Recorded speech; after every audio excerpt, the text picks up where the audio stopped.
Sr. Buck, obrigado, meritíssimo. Pode prosseguir, doutor.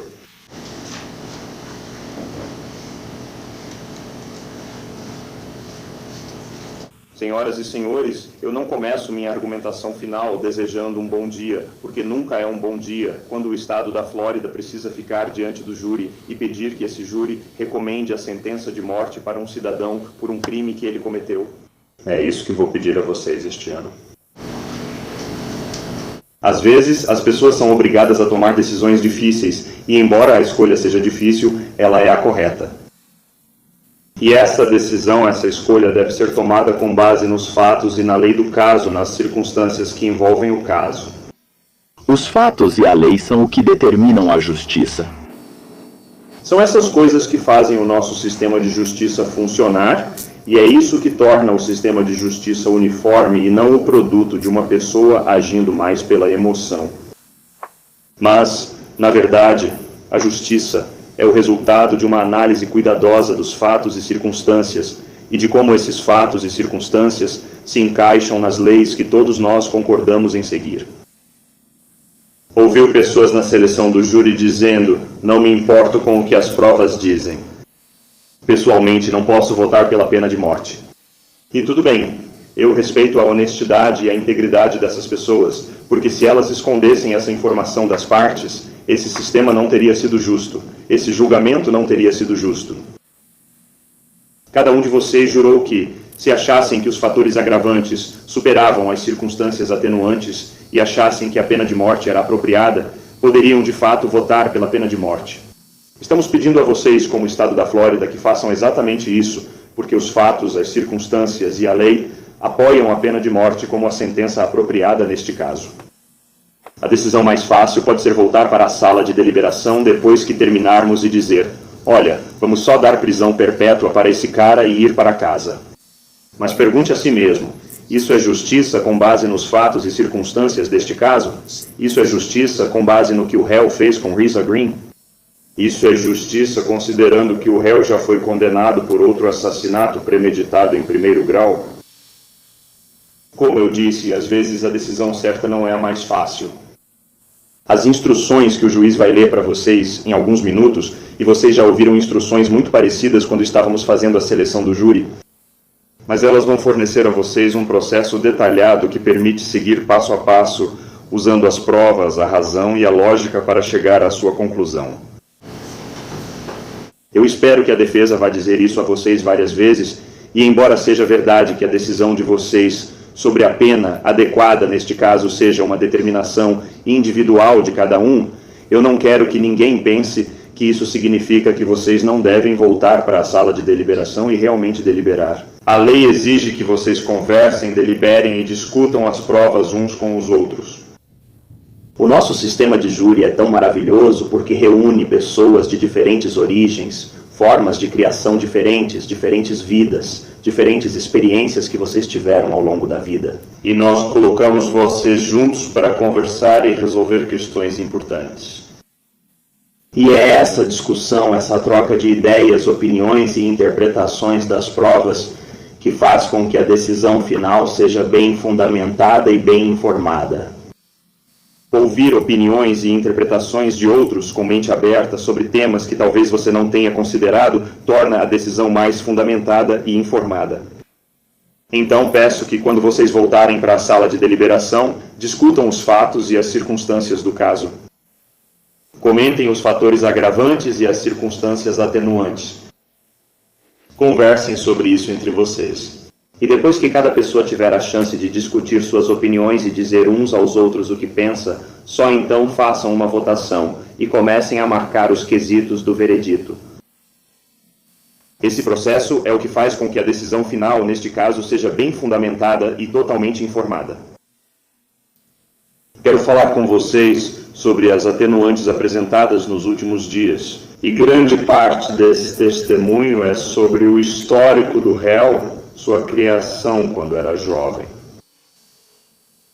Sempre que alguém comete um crime ou vários crimes, isso não afeta apenas o réu e a família do réu, a vítima, a família da vítima, mas também as pessoas que conheciam o réu. E essas testemunhas apresentadas pela defesa vieram aqui não por escolha delas, mas por causa das escolhas daquele homem. Ouvindo o depoimento deles nos últimos dias, às vezes pode ser fácil deixar de lado ou esquecer o que realmente nos trouxe aqui. E isso é o assassinato, o homicídio hediondo, atroz e cruel que esse homem cometeu contra Theresa Green. E é por isso que estamos aqui. Eu pedi a cada um de vocês, durante a seleção dos jurados, que me prometessem que iriam e poderiam considerar de forma significativa todas e quaisquer evidências atenuantes apresentadas a vocês, e todos disseram que sim. E eu peço que vocês façam isso. Peço novamente que vocês voltem, discutam as atenuantes, conversem sobre isso, reflitam sobre isso, considerem isso de forma significativa. Mas eu lhes digo que, ao fazerem isso, as provas atenuantes que foram apresentadas a vocês não merecem nenhum peso. A atenuação apresentada pela defesa consiste principalmente em amigos e familiares do réu, alguns dos quais não tiveram contato ou tiveram contato limitado com o réu por mais de 40 anos. Vieram aqui dizer a vocês que, quando o conheceram, anos atrás, ele era um cara legal. Essas pessoas parecem ser muito boas pessoas, não há dúvida quanto a isso. Vocês ouviram Sherman Alexander hoje cedo. 3 crianças acolhidas e 2 filhos biológicos, ele está bem na vida. Algumas testemunhas, especialmente os Longs ontem, foram difíceis de ouvir porque ficaram sérios. Eles ficaram chateados porque ninguém quer ver seu ente querido nessa situação. Mas, novamente, eles não estão aqui por causa da sua escolha ou da escolha deles. Eles estão aqui por causa das escolhas do Sr. Hunter. Não apenas pela decisão de assassinar Theresa Green, mas também pelas escolhas que fez ao longo da vida para ferir outros. Algumas pessoas que vocês ouviram, algumas das testemunhas de mitigação que vocês ouviram,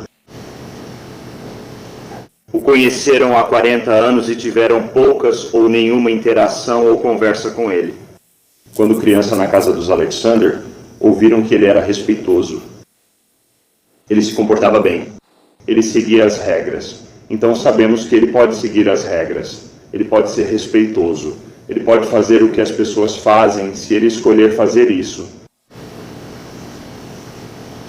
Sherman Alexander foi criado no mesmo bairro que o réu. Sherman Alexander não tem condenações criminais. Sherman Alexander não matou 3 pessoas. Sherman Alexander foi criado em um lar semelhante. Ele disse: olha, os pais dele, os pais do réu, eram parecidos com os meus pais. Sherman Alexander ainda apoia seu amigo. Ele é um verdadeiro amigo e, independentemente do que o réu tenha feito no passado e do que fez neste caso, Sherman Alexander ainda o apoia, como provavelmente um amigo deveria fazer. Algumas pessoas disseram que o réu, quando era jovem, era legal, engraçado e respeitoso. Eu digo a vocês, senhoras e senhores, ser legal não significa que uma sentença de prisão perpétua seja apropriada. Ter sido gentil com um idoso na adolescência não significa que uma sentença de prisão perpétua seja apropriada neste caso. Acredito que um dos Longs disse ontem que ele cuidava da filha, que ela ficava com a criança quando o réu ia comprar fraldas. Senhoras e senhores, é isso que qualquer pai ou mãe faz, e é isso que todo pai e toda mãe devem fazer e têm obrigação legal de fazer. Porque o réu fez o que um pai ou uma mãe deveriam fazer pelo próprio filho, isso não significa que uma sentença de prisão perpétua seja apropriada neste caso. É interessante que eu acho que nenhuma testemunha sabia sobre o histórico criminal violento anterior do réu. Eles talvez soubessem que ele esteve na prisão e que fez algo ruim, mas nenhum deles conhecia os detalhes. A pessoa que eles podem ter conhecido há 40 anos claramente não é o homem em que este homem se tornou. Eles claramente não conheciam o verdadeiro lado do réu, o lado violento, o lado que repetidas vezes escolheu machucar pessoas. Eles conheceram a pessoa que o réu escolheu mostrar para eles. Eles conheceram a pessoa que o réu era quando criança. Alfred Costa testemunhou ontem que o réu foi morar com ele em Houston, morou na casa dele e depois se mudou para a casa da avó de Alfred Costa. O Sr. Costa não sabia que o motivo pelo qual ele foi para Houston era porque ele estava fugindo, pois havia assassinado Aurora Huntley na Califórnia e depois assassinou Teresa Green aqui em Orlando. O Sr. Costa não sabia que o réu era um fugitivo da justiça por 2 assassinatos. O conhecimento e as impressões das testemunhas sobre o réu são no máximo parciais. Pergunte a si mesmo, quanta importância você dá ao testemunho deles, às opiniões e às impressões deles sobre o réu, especialmente quando são baseadas nas próprias impressões? Na verdade, há cerca de 40 anos, especialmente quando as opiniões e impressões deles são baseadas em metade da história, não na história dos atos criminosos do réu. Simplesmente porque há algumas pessoas na vida do réu que, novamente, com base em impressões de décadas atrás, dizem que o amam, isso não significa que a pena de morte não seja justificada neste caso.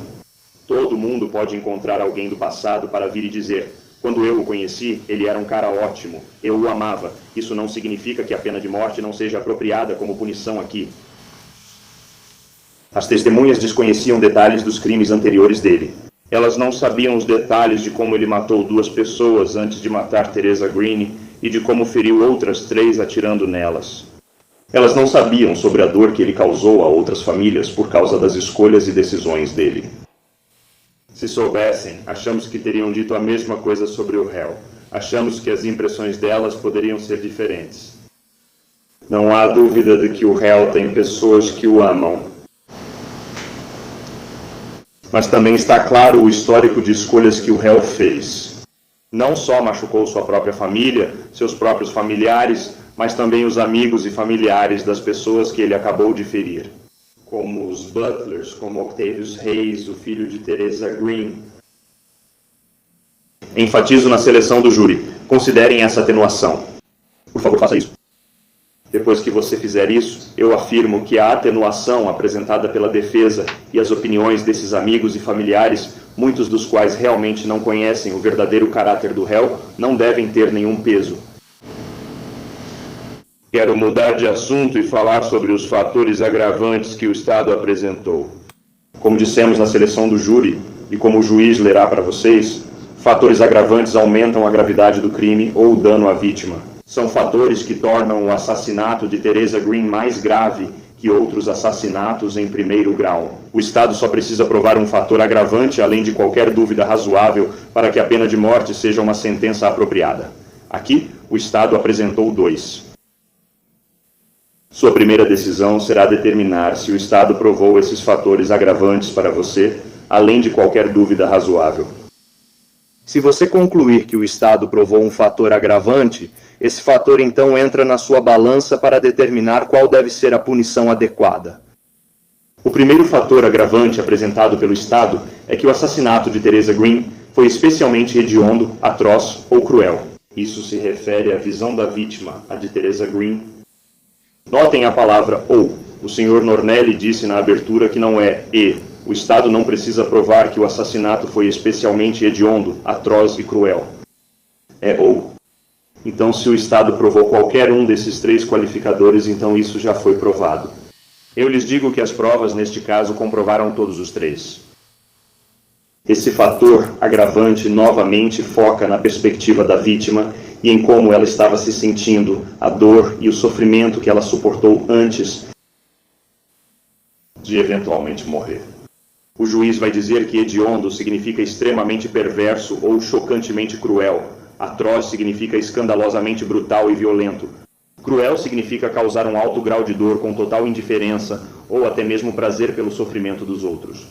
O tipo de crime que deve ser considerado especialmente hediondo, atroz ou cruel é aquele acompanhado de atos adicionais que mostram que o crime foi sem escrúpulos, sem piedade e desnecessariamente torturante para Teresa. Para que esse fator agravante seja aplicado, o Estado precisa provar que a vítima, no momento em que estava sendo morta, estava consciente. Porque se ela estivesse inconsciente, não teria consciência do que estava acontecendo com ela. Ela não sentiria nenhum tipo de dor ou sofrimento porque estaria inconsciente. Então, que evidências nós temos para mostrar que a senhorita Green estava, de fato, consciente no momento em que o réu a estava matando, a estava estrangulando? Espero que a defesa destaque que nenhuma testemunha afirmou ter visto o réu estrangulando a vítima enquanto ela estava consciente e ciente do que acontecia. Por quê? Porque ninguém estrangula alguém diante de testemunhas. É por isso que você tem que olhar para os fatos e analisar as circunstâncias em relação ao caso e as circunstâncias em que isso aconteceu. Como sabemos que ela estava consciente durante o estrangulamento, isso foi confirmado pelos legistas Dr. Arden e Dr. Utz. Lembre-se que o Dr. Arden era da defesa, o médico legista chamado pela defesa. O Dr. Utz era o médico legista chamado pelo Estado. Ambos disseram que, ao revisar os documentos e registros da autópsia, não encontraram nenhuma evidência de qualquer tipo de fratura no crânio, nenhuma evidência de trauma cerebral, de sangramento no cérebro, nada desse tipo. Nada indicava ou sugeria que ela pudesse perder a consciência, como ocorreria se tivesse fraturado o crânio. A autópsia não mostrou isso e não havia evidências, portanto, não há razão para supor que ela não estava consciente. O nível de álcool dela estava em torno de 0,28. Novamente, sabemos pelo depoimento dos legistas que esse número provavelmente está artificialmente inflado. Por quê? Porque ela estava em decomposição. E durante o processo de decomposição, sabemos que as bactérias no corpo causam fermentação e fazem com que o álcool seja produzido. Quanto? Não sabemos. Isso é indeterminado. Mas as testemunhas disseram que ela estava alterada. Mas lembrem-se, senhoras e senhores, quando ela e o réu rolaram escada abaixo naquela noite, naquele corredor, depoimento de 3 testemunhas, Joseph Butler, Joyce Butler e Lisa Moore. Todos relataram a vocês. Quando ela chegou ao final da escada, ela se levantou e subiu aquele lance de escadas, degrau por degrau. Ninguém falou que precisaram carregá-la, ou que ela estava tão alterada, ou tão fora de si, que tiveram que arrastá-la a escada acima. Ela subiu sozinha. Então pergunte a si mesmo o quanto ela estava realmente alterada. E eu afirmo para vocês que, mesmo que ela estivesse alterada, quando o réu colocou as mãos ao redor do pescoço dela, aquele medo, aquela adrenalina iriam assumir o controle. O instinto animal de lutar ou fugir vai assumir o controle. Ela vai estar totalmente consciente do que aconteceu. Apresentamos evidências físicas para mostrar que ela estava consciente ao entrar no apartamento com Morrison.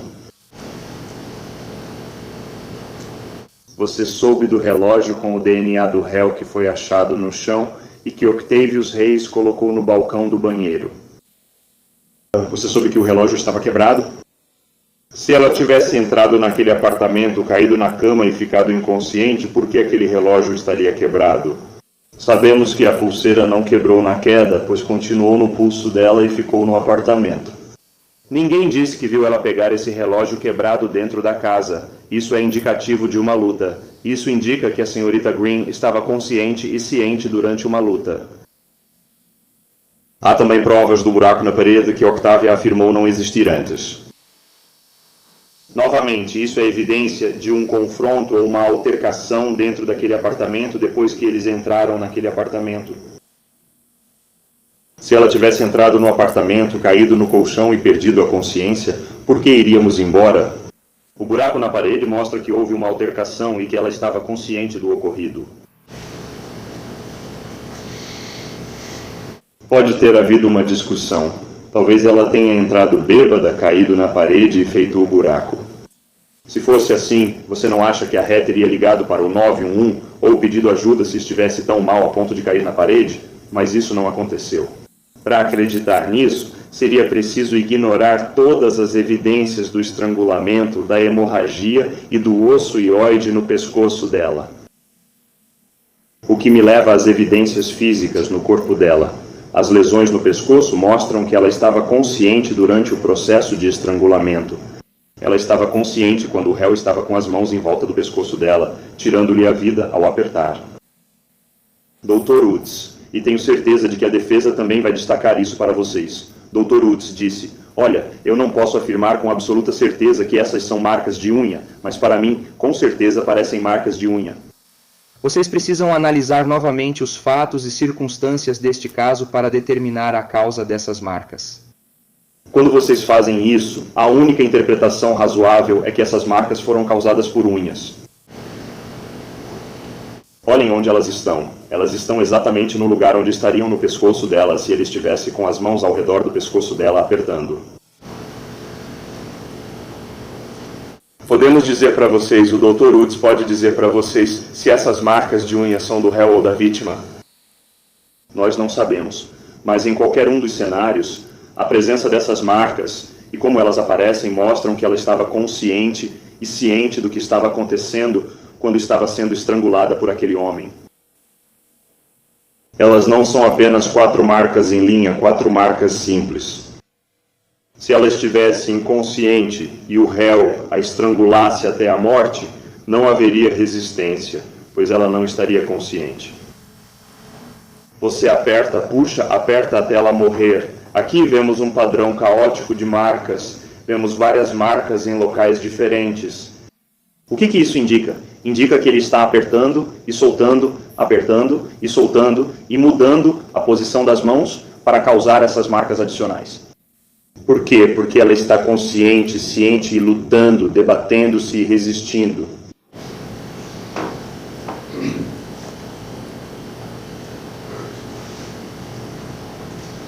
Se essas marcas são das unhas do réu, há várias em locais diferentes, porque ele se reposiciona enquanto ela tenta se soltar. Se essas marcas fossem das unhas da vítima, bem, fica claro. Então, é óbvio que ela estaria ciente e consciente, porque ela tentaria alcançar o próprio pescoço, tentando encaixar os dedos entre as mãos e os dedos dele, ao redor do pescoço dela, para tentar tirar as mãos dele do pescoço, para tentar impedir que a estrangulasse. E nesse processo, ela está causando essas marcas no próprio pescoço. E você viu ali dos dois lados. Ela está fazendo o máximo para tirar as mãos dele do pescoço dela repetidas vezes até não conseguir mais. É por isso que há vários conjuntos de marcas assim. Portanto, seja as marcas causadas pelas unhas do réu ou da vítima, ambos os casos indicam que a senhorita Green estava consciente, ciente e lutando. Finalmente, para sobreviver, porque sabemos que ela estava lutando para sobreviver e resistindo, sabemos que ela estava ciente, sabemos que ela estava consciente, sabemos que ela estava entendendo o que estava acontecendo com ela. Ela estava ciente de que o réu, seu namorado, alguém por quem ela supostamente tinha carinho, estava com os dedos em volta do pescoço dela, da garganta dela e apertando. Esse medo seria insuportável. Segundo a segundo, minuto a minuto, ela está olhando diretamente para o rosto, diretamente nos olhos daquele homem enquanto ele aperta cada vez mais e vai tirando a vida dela. Ela começaria a alternar entre consciência e inconsciência, mas continuaria lutando, arranhando e se debatendo. E à medida que ela afrouxava, o réu também afrouxava o aperto porque ela estava lutando e resistindo, e esse sangue voltava para o cérebro dela, fazendo com que ela permanecesse consciente e ciente. O bom senso diz que durante esse processo ela teria entrado em pânico. Enquanto ela luta e consegue afrouxar o aperto dele, o terror começaria a tomar conta, e eventualmente ela perceberia que vai morrer. Ela luta até não conseguir mais lutar. Ela não consegue mais se debater nem lutar. Só então ela, felizmente, finalmente perde a consciência. Só então a consciência dela desse horror chega ao fim. Só então sua dor, seu sofrimento e seu puro terror cessam. E enquanto o réu continua a estrangulá-la, só então ela morre. A senhorita Green não levou um tiro na cabeça. A senhorita Green não teve uma morte imediata ou instantânea. A dor e o sofrimento dela, sua angústia mental e seu terror se prolongaram. Sem dúvida, senhoras e senhores, esse assassino agiu sem consciência ou piedade, e o assassinato foi desnecessariamente torturante para Teresa Green. Esse assassinato foi hediondo, atroz e cruel sob qualquer definição.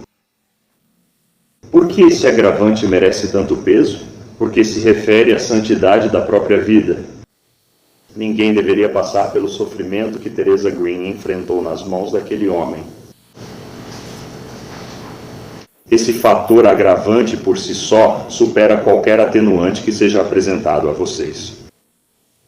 Mas o Estado apresentou mais. O Estado também apresentou um segundo fator agravante: que o réu foi previamente condenado por outro crime passível de pena de morte ou por um crime envolvendo o uso ou ameaça de violência contra outra pessoa. Por que esse fator agravante é importante? Primeiro, mostra que o assassinato de Teresa Green não foi um incidente isolado. Às vezes as pessoas agem de forma dura, às vezes as pessoas têm um julgamento ruim, tomam decisões erradas. Às vezes as pessoas fazem coisas como resultado de um incidente isolado. Quando uma pessoa tem condenações anteriores por crimes violentos, não é esse o caso. Quando uma pessoa tem condenações por crimes graves que envolvem o uso ou ameaça de violência contra outra, por crimes que causam tanto dano físico quanto mental a outras pessoas, fica óbvio que a violência faz parte da natureza dessa pessoa. Esse é o caso do réu. A violência faz parte dele. Ele demonstrou isso por muito tempo. Ele vem demonstrando isso pelo menos desde cerca de 1985, quando tinha 19 anos de idade. Essa violência foi progredindo, como mostram as diferentes condenações que ele recebeu ao longo dos anos e como a gravidade dos crimes que cometeu foi ficando cada vez pior. Você ouviu o promotor assistente John Brillard. Você também ouviu e viu alguns documentos apresentados pelo Estado mostrando os registros e os documentos de suas condenações criminais anteriores, todos de 1985, assim como o de 2002, pelos quais John Grohart atuou como advogado de acusação no julgamento em que o réu foi condenado por assassinato premeditado em primeiro grau. Os crimes violentos que o réu cometeu em sua vida não foram cometidos todos em um só dia contra uma única pessoa. Esta não é uma situação em que ele teve uma única falha de julgamento e acumulou várias condenações por crimes graves de uma só vez. Seus crimes violentos foram cometidos, em sua maioria, em dias diferentes, de maneiras diferentes, em eventos diferentes e contra vítimas diferentes. Vocês ouviram John Grohart explicar os documentos das condenações anteriores que foram admitidos como prova. Sei que são pequenos e difíceis de ver, mas estão lá.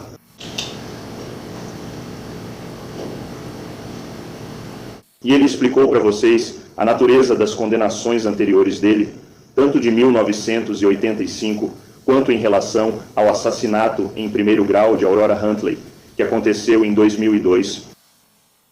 Ele explicou para vocês o PFN único, ou número de arquivo pessoal, para garantir que saibamos que todas essas condenações se referem a esse homem.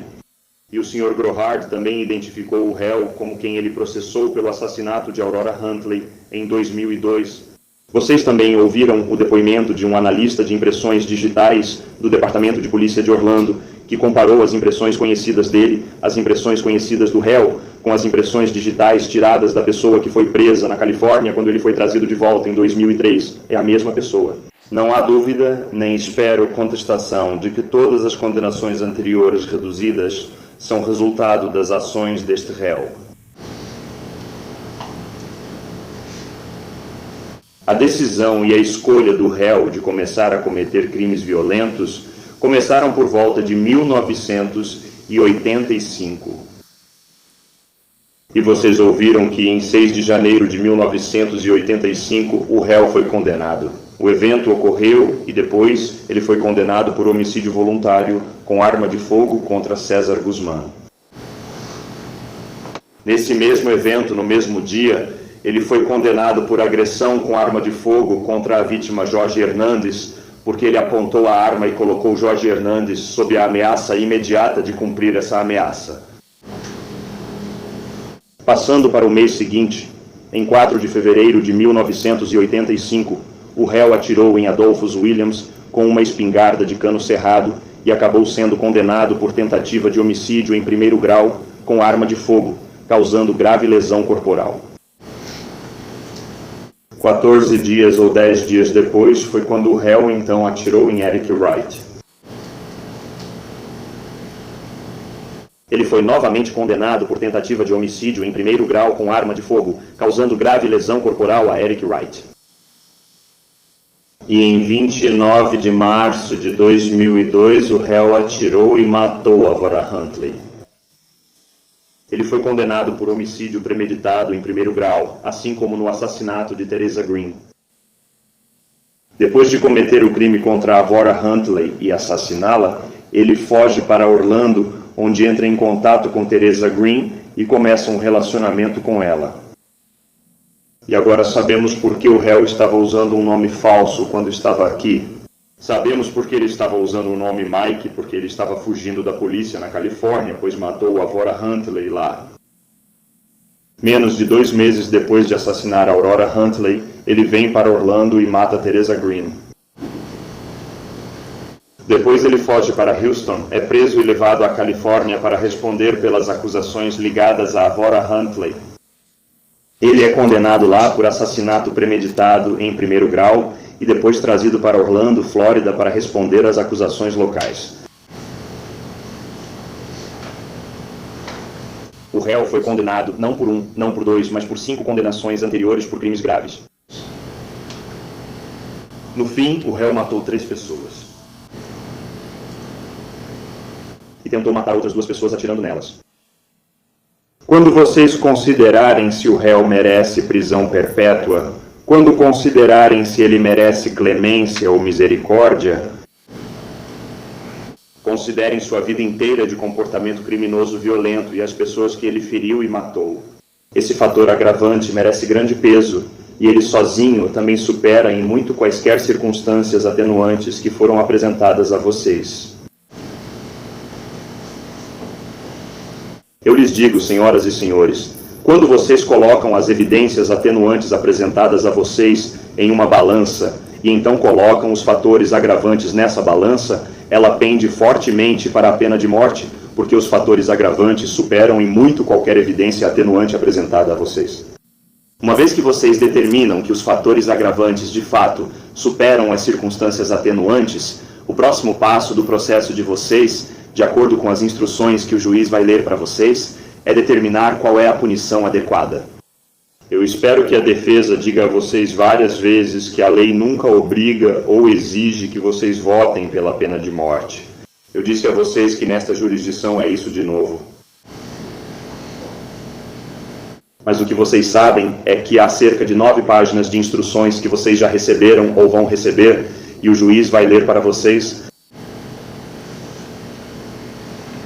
que vão orientar vocês e guiar o processo de tomada de decisão. Após ouvir as provas e determinar que existem fatores agravantes muito sérios e suficientes, e que esses fatores agravantes superam as circunstâncias atenuantes, esse julgamento moral e fundamentado deve concluir que prisão perpétua não se justifica neste caso. Esta decisão é emocional, senhoras e senhores. Mas eu lhes digo que a lei é muito justa, o processo é muito justo e a integridade do sistema judicial é muito justa. Quando sua decisão é tomada com base no raciocínio, na lógica e em um método lógico aplicado no seu processo de decisão. Esta decisão é difícil, senhoras e senhores, e deve ser assim. Mas, como eu disse antes, às vezes a decisão difícil é a correta. Cada um de vocês, na seleção dos jurados, jurou que, se achasse que os fatores agravantes superavam as circunstâncias atenuantes e considerasse a pena de morte apropriada, poderia votar a favor dela. Mas lembrem-se, senhoras e senhores, a responsabilidade final, neste caso, está bem ali com o Sr. Hunter. Ele é responsável pelas escolhas que fez em sua vida. Ele é responsável por estrangular Teresa Green até a morte. Ele é responsável pela decisão de cometer assassinato e ele é responsável por causar dor, sofrimento e morte. Para pessoas do seu passado, ele é responsável por onde está agora. Quantas famílias o réu deve destruir para que a pena de morte seja justificada? Quanta dor e sofrimento o réu precisa causar antes que a pena de morte seja justificada? Quantas pessoas ele precisa matar antes de dizermos que já chega? Senhor Salvo.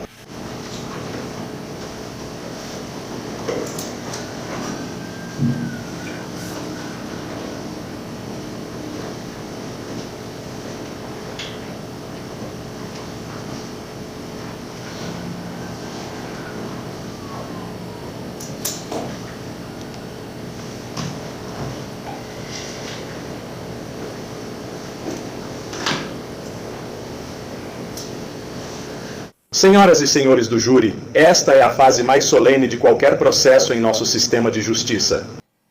Vocês já cumpriram seu dever ao determinar a culpa do nosso cliente neste caso, e agora a lei pede que vocês façam algo ainda mais difícil.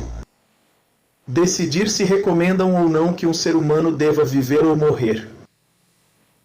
Esta não é uma decisão sobre o que aconteceu, é uma decisão sobre o que deve acontecer a seguir. Na Flórida, a lei é clara. Antes que vocês possam recomendar a pena de morte, o Estado deve provar que as circunstâncias agravantes, os fatores agravantes, são tão pesados, tão convincentes, que superam todas as atenuantes e que a morte é a punição apropriada e justa. Se mesmo um de vocês, após uma consideração cuidadosa, acreditar que a prisão perpétua é uma sentença apropriada, então a sua voz importa. Seu juramento importa. Vamos falar por um instante sobre os fatores agravantes que o Sr. Buxman acabou de mencionar para vocês em seu argumento final. Vamos nos basear em algumas provas discutidas na fase de culpa neste caso. Mas vou abordar o segundo fator, a hediondez, o primeiro que ele mencionou, que acho que foi o segundo sobre o qual eles apresentaram provas. Mas com relação a hediondo, atroz e cruel, isso me favorece. Acreditamos que vocês receberão as instruções ao júri. Então, entre as duas áreas que marquei nesta página, que falam sobre homicídio em primeiro grau, ser especialmente hediondo, atroz ou cruel. Hediondo significa extremamente perverso ou chocantemente maligno. Atroz significa escandalosamente perverso e vil. Cruel significa projetado para infligir um alto grau de dor com total indiferença ou até mesmo prazer pelo sofrimento dos outros. Só um segundo.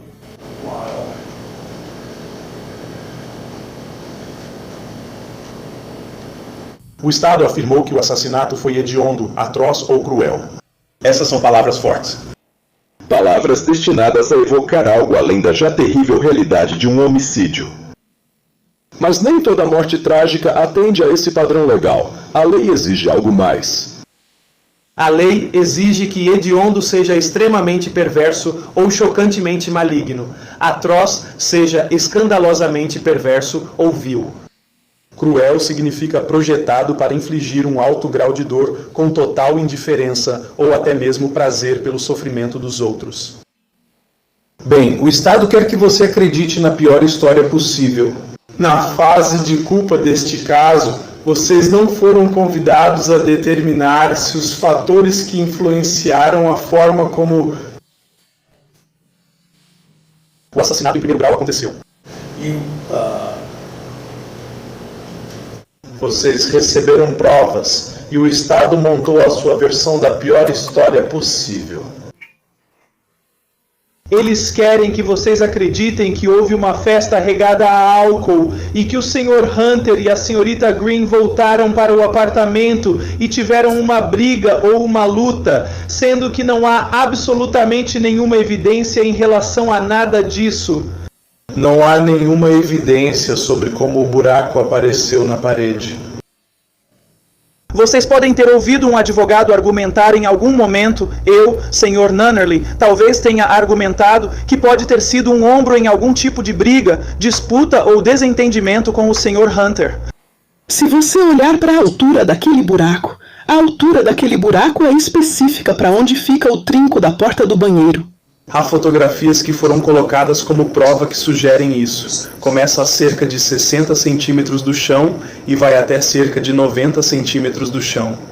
Que é exatamente onde a maçaneta da porta encaixa no banheiro, que é mais ou menos na mesma altura da parte de trás ou do quadril de uma pessoa, certo? Não é na altura do ombro. A Srta. Green tinha 1,65 metros de altura, o que é mais de 1,50 metros.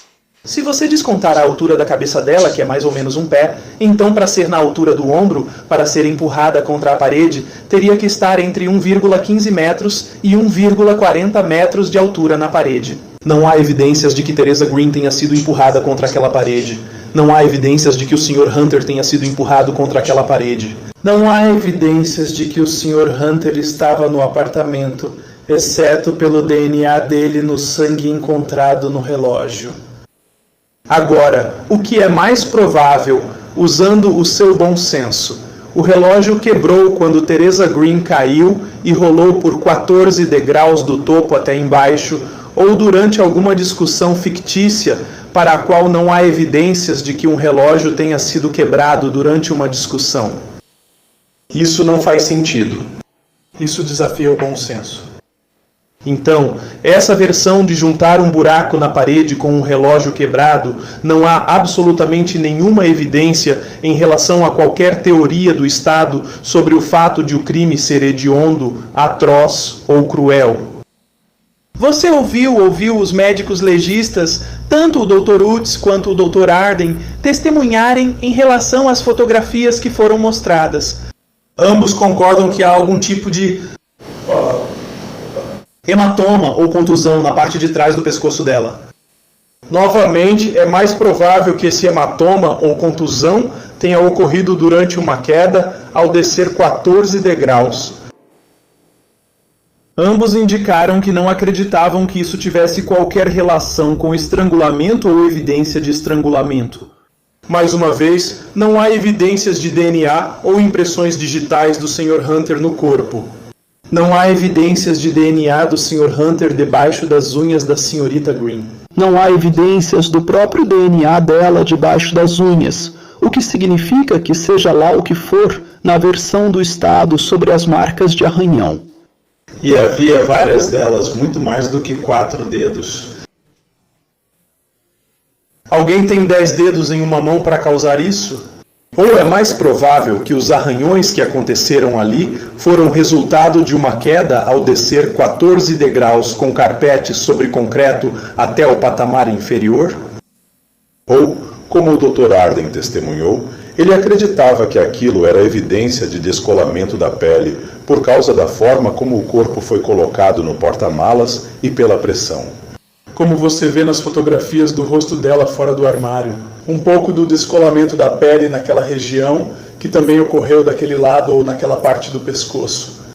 E o Dr. Arden testemunhou que não acreditava que nenhuma das outras evidências nas áreas ao redor sustentaria a evidência de estrangulamento. O Dr. Utz concordou que poderia ter sido causado por um tecido, poderia ter sido causado por algum outro tipo de abrasão, mas sua opinião final era de que ele acreditava que havia evidências de estrangulamento. Nós não acreditamos que haja qualquer evidência de algo hediondo, atroz ou cruel. Voltando ao nível de álcool no sangue da Srta. Green, é muito importante entender que, com 0,288, houve um depoimento do Dr. Arden. Acredito que o Dr. Utz pode ter concordado com isso. Que o processo de fermentação que pode ter ocorrido nem sempre acontece. E eles realmente não têm nenhuma evidência de que isso tenha ocorrido neste caso. Mas isso poderia acrescentar mais 0,08 ao nível de álcool no sangue de alguém. Então, com 0,288, estamos falando de ir para, isso é matemática, desculpe, mas para a casa dos décimos, certo? O segundo dígito depois da vírgula, esse 0,08 poderia ter sido acrescentado. Então, se você subtraísse isso, o nível de álcool no sangue dela ainda seria 0,20, o que seria mais do que o dobro do limite legal para dirigir. Ela claramente estava embriagada. Ela estava claramente embriagada com base no que o Sr. Butler testemunhou sobre ela estar bebendo. Ela estava bebendo Captain Warden's e ela já vinha bebendo, ela bebeu uma garrafa inteira. O comportamento dela sugeria que ela tinha bebido e que estava embriagada. Ela deu um tapa no Sr. Butler ao sair. Ela entrou em uma discussão. Ela caiu da escada. Tudo isso é evidência de embriaguez. Os legistas não podem dizer quanto tempo levou para a Srta. Green morrer por estrangulamento. O Dr. Utz e o Dr. Arden disseram que pode levar segundos ou minutos. Eles não sabem. E não há evidências neste caso de quanto tempo levou para ela. Para falecer, sugerimos que não há evidências de que o Estado tenha provado, além de qualquer dúvida razoável, que a morte foi hedionda, atroz e cruel. Toda morte é triste e toda morte é terrível. Mas nem toda morte é hedionda, atroz e cruel. Na seleção do júri, falamos sobre um tipo especial de subconjunto de todos os assassinatos premeditados em primeiro grau, certo? O assassinato de uma pessoa inocente por um indivíduo, não porque são loucos, legítima defesa ou qualquer um desses motivos. E havia um motivo para fazermos essas perguntas, certo? E todos vocês juraram que poderiam seguir a lei e cumprir seu juramento como jurados, e que concordariam que, como o Estado mencionou em seu argumento final, se tivessem a oportunidade ou se acreditassem que os fatores agravantes superavam os fatores atenuantes. E após uma consideração cuidadosa, mesmo sabendo que vocês nunca precisam dar um veredito favorável à pena de morte, que vocês poderiam. Então, a possibilidade de que vocês poderiam fazer isso. Vocês também nos juraram a mesma coisa, ou falaram sobre serem capazes de fazer isso também. Então, mesmo que os agravantes superassem os atenuantes, vocês ainda poderiam considerar todos os atenuantes e dar a eles a devida consideração, e ainda assim poderiam optar pela prisão perpétua. Então, todos nós estamos diante de vocês em igualdade de condições, pedindo que olhem para as evidências reais, não para uma narrativa criada pelo Estado para fazer o Sr. Hunter parecer um monstro. Isso não se trata de tentar demonizar um indivíduo para que seja mais fácil matá-lo. Isso se trata de analisar as evidências reais deste caso e tentar chegar a uma conclusão sobre se o Sr. Green morreu de uma forma hedionda, atroz e cruel. Nós não acreditamos que o Estado tenha provado isso com base em todas as evidências reais deste caso. Vamos falar sobre o segundo fator. O segundo fator foi o passado do Sr. Hunter. Esses julgamentos e sentenças. E o Estado argumentou para vocês que ele foi condenado por 5 crimes violentos anteriores. 3 pessoas estiveram envolvidos nisso. Mas ele mostra para vocês que 4 dessas 5 circunstâncias aconteceram em 1985. Janeiro e fevereiro em Oakland, março de 1985. O Sr. Hunter tinha 18 anos em Oakland, Califórnia, na época em que todos esses incidentes aconteceram. Aliás, todos esses casos envolveram arma de fogo. Até mesmo o assassinato posterior, em 2002, foi cometido com arma de fogo. Obviamente, neste caso, não estamos falando de uma arma de fogo. Não há semelhanças, não há consistência nisso. O Sr. Hunter não é um monstro que sai por aí atirando nas pessoas aleatoriamente. Nós não lembramos, obviamente, quais são especificamente os fatos do caso de 1985. Nós não ouvimos nenhuma evidência do promotor adjunto Brewhard de que o Sr. Hunter fazia parte de uma gangue. Ele foi promotor de gangues no condado de Albany por muito tempo. Ele teria fornecido essa informação, obviamente, se isso fosse relevante ou pertinente. Então, nós não sabemos quais eram essas circunstâncias quando ele tinha 18 anos e se envolveu em uma série de problemas naqueles meses de 1985. Você ouviria um pouco mais sobre as circunstâncias em 2002 envolvendo a amiga da esposa dele que foi baleada nessas circunstâncias. Mas eu pergunto a vocês, por que estamos julgando um indivíduo pelos piores 4 ou 5 dias da vida dele, em vez do que tentamos fazer na fase da sentença, que é apresentar pessoas do passado do Sr. Hunter que o conhecem? Eles o conhecem nos dias comuns, nos dias da 7ª série, da 9ª série, da 10ª série, nos dias depois do ensino médio, quando ele tem uma criança e um bebê neste mundo. Todos esses dias, se você olhar para os Alexanders que moravam no Novo México, se você olhar para o melhor amigo dele, Sherman Alexander, se você olhar para as irmãs Long com quem ele estudou e como continuou em contato com elas depois, elas conhecem o Sr. Hunter há anos, coletivamente. E nós tentamos apresentar um lado dele para mostrar a vocês que ele não é um monstro. O Estado está tentando dizer que ele é, e nós estamos tentando dizer que as pessoas que o conhecem melhor durante todo esse tempo estão dizendo que ele não é. Ele não é assim. Ele se importava muito com os Longs e cuidava deles quando ia para a escola com eles. Ele se certificava de que eles fossem para a escola, que fizessem o dever de casa, que tivessem almoço quando não podiam pagar por isso. Ele cuidava da mãe deles. Ele era respeitoso. Ele era respeitoso com os Alexanders. Ele ia à casa deles. Ele andava de bicicleta, minimoto, moto de trilha e afins com seu amigo Sherman. E ele era, para todos os efeitos, um garoto normal crescendo em Oakland, Califórnia. E então, nos anos 80, as coisas ficaram violentas em Oakland. As coisas pioram. O Estado quer que você acredite que só porque Shermer saiu disso sem uma condenação por crime grave, ele é de alguma forma um produto bem-sucedido de Oakland, Califórnia. Nós argumentaríamos para você que Sherman foi baleado durante sua juventude em Oakland, e talvez isso tenha tido algum impacto no que aconteceu em 1985 com o Sr. Hunter em relação à violência que estava ocorrendo na Califórnia. E talvez isso tenha tido um impacto nele. Lembre-se, ao final deste caso, você decidirá entre uma recomendação de prisão perpétua sem possibilidade de liberdade condicional e uma sentença de morte. E o que estamos tentando dizer é que, de acordo com a lei, prisão perpétua sem possibilidade de liberdade condicional é uma decisão válida e uma sentença válida que pune o Sr. Hunter por suas ações neste caso. Ele não é um monstro. Ele não é um monstro que precise ser abatido. Não precisamos acender tochas e pegar forcados, afiar nossos forcados, porque a pena será apropriada de qualquer maneira. Mas o que estamos tentando argumentar é que existe esse outro lado dele, um lado humano, um amigo, uma pessoa que se importava com as pessoas em sua vida.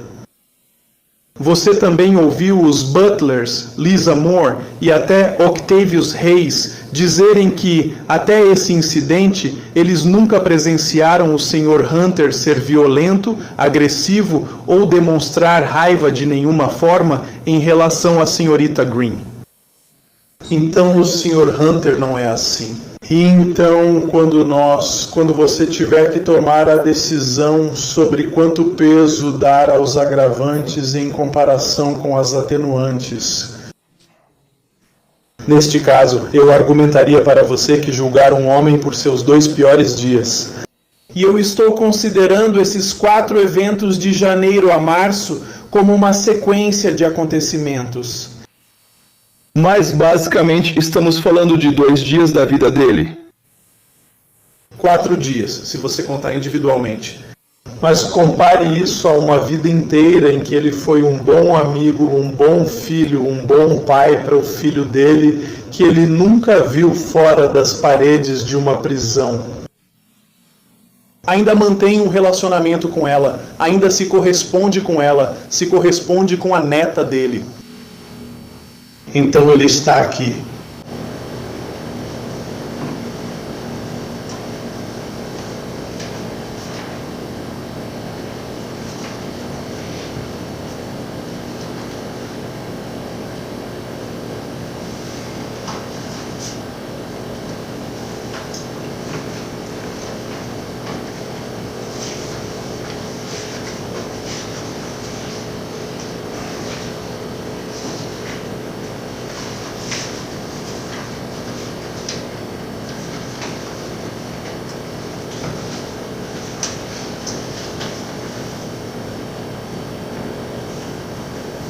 Uma das coisas que será pedida a vocês, depois que decidirem sobre os fatores agravantes do Estado e se eles foram comprovados além de qualquer dúvida razoável.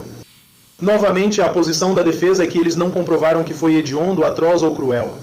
Além de qualquer dúvida razoável, vocês então serão questionados sobre os atenuantes? E as circunstâncias atenuantes neste caso, que acreditamos que a defesa mostrou a vocês, são que DeMaurice Hunter cresceu em um bairro violento em Oakland, Califórnia, onde ele teve que aprender a se proteger e proteger os outros. Que DeMaurice Hunter era generoso e gentil com amigos e familiares. DeMaurice Hunter protegia amigos e familiares, buscando mantê-los seguros e afastados de problemas. Que DeMaurice Hunter era respeitoso e obediente com seus donos. DeMaurice Hunter era um pai amoroso e atencioso com sua filha, e pela relação que eles têm. DeMaurice Hunter conquistou o carinho de amigos e familiares que ainda o amam. E a existência de quaisquer outros fatores no histórico do réu, não mencionados acima, que possam atenuar a imposição da pena de morte. Lembre-se, circunstâncias atenuantes podem ser qualquer coisa que tenhamos dito, feito, enfatizado, ou qualquer coisa mesmo, qualquer coisa que você tenha ouvido e que considere importante. No fim, como disse no encerramento, o Estado vai pedir que vocês ponderem os fatores agravantes e as circunstâncias atenuantes. E eu argumentaria para vocês que as circunstâncias atenuantes, as evidências da vida dele, certo, todos os dias, cada um desses dias, até as coisas mais mundanas, quem DeMaurice Hunter realmente é, claramente superam o pior dia dele, as condenações anteriores.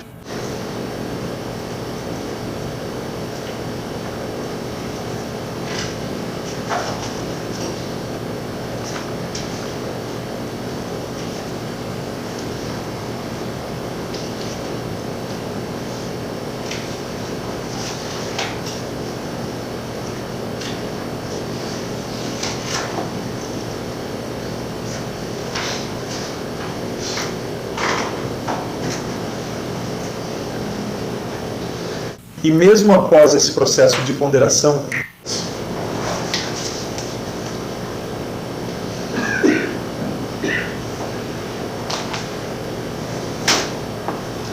independentemente do resultado do processo de ponderação individual de cada jurado, mesmo que vocês concluam que os agravantes suficientes superam os atenuantes, a lei não obriga nem exige que vocês recomendem que o réu seja condenado à morte. Como conversamos durante a seleção dos jurados, cada um de vocês pode vestir a toga e tomar decisões sobre este caso. E todas as suas decisões individualmente são importantes. Conversamos sobre como ninguém deve intimidar alguém a mudar de posição e que os outros devem proteger quem está sendo pressionado dessa forma. Se um de vocês acredita que prisão perpétua é a sentença apropriada, então essa é a sua decisão. E também é a sua decisão. E essa decisão é perfeitamente legal de acordo com essas instruções. Respeite esse processo moral, respeite sua decisão moral, respeite as decisões morais dos outros e registre esse voto.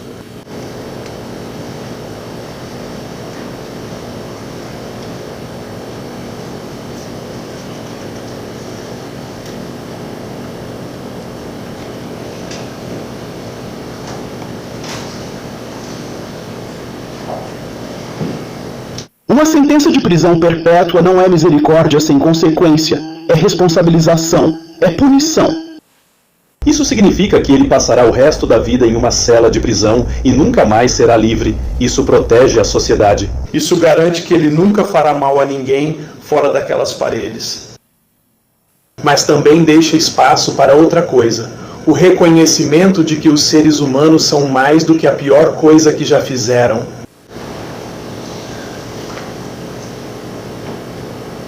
Eu sei que às vezes nos argumentos finais eu sento aqui e eu penso comigo mesmo, e acho que vocês vão ouvir nas instruções ao júri que se os advogados fizeram algo, vocês não devem usar isso contra o nosso cliente.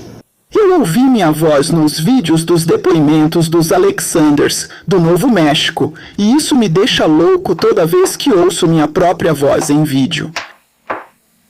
Então, se vocês acharem que nós dissemos ou fizemos algo, seja o Sr. Marreiro ou eu, por favor, não usem isso contra o Sr. Hunter, nosso cliente. Use isso contra mim. Mas como advogados, obviamente temos um trabalho a fazer e defendemos os interesses dos nossos clientes. Às vezes, acho que tenho dificuldade para encontrar as palavras certas para dizer nos argumentos finais, tentando ser super convincente, a melhor versão possível de mim mesmo. Mas quero ler para vocês algumas citações de outras pessoas que falam sobre casos de pena de morte. E acho que é importante ouvir a perspectiva de outras pessoas. Martin Luther King Jr. disse uma vez: retribuir ódio com ódio multiplica o ódio, acrescentando uma escuridão ainda mais profunda à noite já sem estrelas, e foi isso que nós abordamos.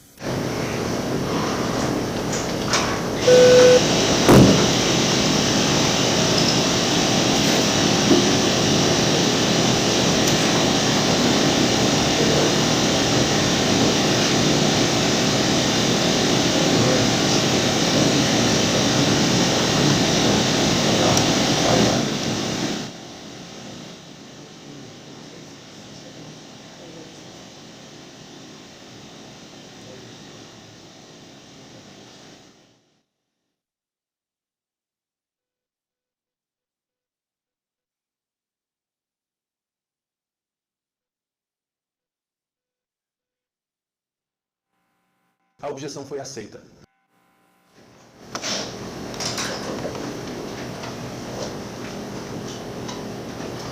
O Estado precisa de 8 votos para a pena de morte, mas a lei também exige o poder de uma consciência, uma voz, um jurado que diga: eu ouvi tudo, pesei tudo e não posso dizer que a morte é a sentença apropriada.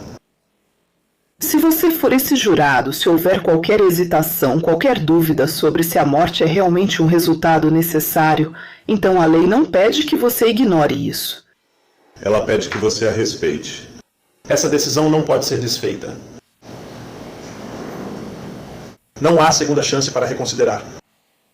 Então eu peço que vocês olhem as evidências com cuidado, que avaliem não só os agravantes, mas também as atenuantes, que considerem não apenas o crime, mas a pessoa, que reconheçam que mesmo nas circunstâncias mais sombrias, a lei permite a prisão perpétua. Se, após isso, algum de vocês acreditar que prisão perpétua é a sentença correta, mantenha essa convicção. Porque neste momento, o seu julgamento não é apenas permitido, ele é exigido.